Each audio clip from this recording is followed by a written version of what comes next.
Assalamualaikum warahmatullahi wabarakatuh. Perkenalkan, nama saya Muhammad Arif Solihin, NIM T 2019-7105. Di sini saya akan menerangkan tentang perkembangan sejarah dan perkembangan ilmu fikih. Baik, yang pertama adalah periode Rasul. Periode ini dibagi menjadi dua. Yang pertama periode Makkah dan yang kedua adalah periode Madinah. Untuk yang pertama adalah periode Mekah. Periode ini berawal dari beliau diangkat menjadi nabi hingga beliau hijrah ke Madinah.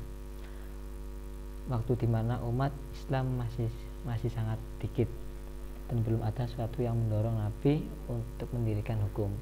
Maka dari itu tidak ada surat Makkiyah yang menerangkan hukum Islam karena itu. Dan yang paling banyak adalah membahas tentang akidah, kepercayaan, akhlak, dan sejarah-sejarah. Yang kedua adalah periode Madinah. Periode ini dimulai dari hijrah Nabi ke Madinah sampai beliau wafat. Pada periode ini perkembangan sangat besar, sampai terbentuknya hukum-hukum syariat seperti perkawinan, tolak, wasiat, jual beli, sewa, hutang piutang, dan semua transaksi yang lainnya. Baik, yang kedua adalah periode sahabat. Pada masa ini dimulai setelah wafatnya Nabi Muhammad dan berakhir sejak Muawiyah bin Abi Sufyan menjabat sebagai khalifah pada tahun 41 Hijriah. Pada masa ini Islam sudah berkembang. Bahkan para sahabat-sahabat menafsirkan nas-nas hukum dari Al-Quran maupun hadis,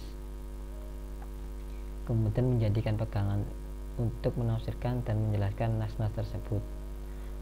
Bahkan sampai ada yang berijtihad dalam kasus-kasus yang tidak ada nasnya, dan juga terjadi perpecahan masyarakat Islam yang bertentangan secara tajam. Yang ketiga adalah periode tabi'in. Periode ini dimulai setelah lepasnya kekuasaan Ali sebagai khalifah dan berakhir pada awal abad kedua. Masa ini seperti halnya masa sahabat, pengambilan hukumnya adalah Al-Quran dan hadis. Akan tetapi para tabi'in juga ada yang berpedoman kepada sahabat yang dianggap kuat dalilnya. Jadi dari ijtihad sahabat itu hanya diambil yang terkuat menurut dirinya sendiri. Baik, yang keempat adalah periode Tadwin. Masa ini dimulai dari pertengahan abad kedua Hijriah sampai pertengahan abad keempat Hijriah. Pada masa ini juga disebut masa keemasan Islam, yang ditandai dengan berkembangnya ilmu pengetahuan yang berpengaruh dapat dirasakan hingga sekarang, dan juga muncul beberapa mazhab, diantaranya Imam Abu Hanifah yang memiliki nama lengkap An-Nu'man bin Sabit bin Zuha bin Mahmuli Taimillah bin Salabah. Metodologi kajian fikihnya mencerminkan aliran ahli ra'i atau rasional. Yang kedua adalah Imam Malik bin Anas yang memiliki nama lengkap Abu Abdillah Malik bin Anas Asy-Syabahi Al-Arabi bin Malik bin Abu Amir bin Haris. Sama dengan imam-imam yang lainnya, Imam Malik juga berpedoman kepada Al-Quran, hadis sebagai sumber utama.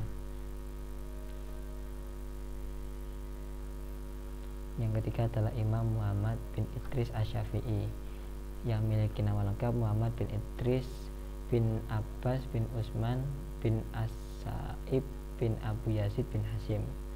Dalam sejarahnya, Imam Syafi'i menyerap berbagai karakteristik aliran fikih yang berbeda-beda dari berbagai kawasan Mekah, Yaman, Irak, dan Mesir.